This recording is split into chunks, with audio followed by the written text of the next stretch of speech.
This video is about projectile motion.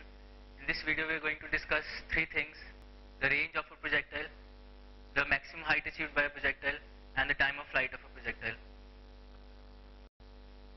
Assume that we have a projectile which is projected at an initial velocity u at an angle theta to the horizontal. Now here we go. Now the initial velocity of the projectile can be resolved into two components: u cos theta along the horizontal and u sin theta along the vertical. Now let us consider the projectile at an arbitrary point in its motion, say at this point, and assume that the velocity at this point is v at an angle phi to the horizontal. Once again, this velocity can be resolved into two components: v cos phi along the horizontal and v sin phi along the vertical.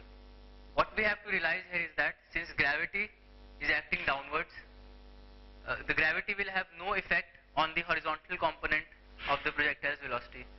So that component will remain constant throughout its flight, and its value will be its initial value, which is u cos theta. So if the range of the projectile is r and say the time of flight is t, then r will be equal to u cos theta into t. To calculate the time of flight of the projectile, we note that if we analyze the velocity of a projectile along the vertical direction, its displacement is 0 along the vertical, since it returns to the same vertical position. So this particle goes here and its component returns to the same vertical level. So the vertical displacement is 0, that is S vertical is 0. Along the vertical, the acceleration acting on the projectile is the acceleration due to gravity, g.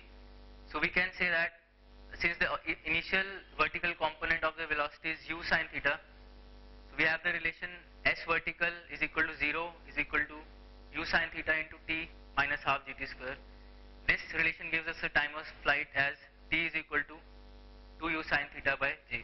And now since we have calculated the time of flight, we can calculate the range as u cos theta into t, and t is 2u sin theta by g. We substitute that and we get r is equal to u square sin 2 theta by g.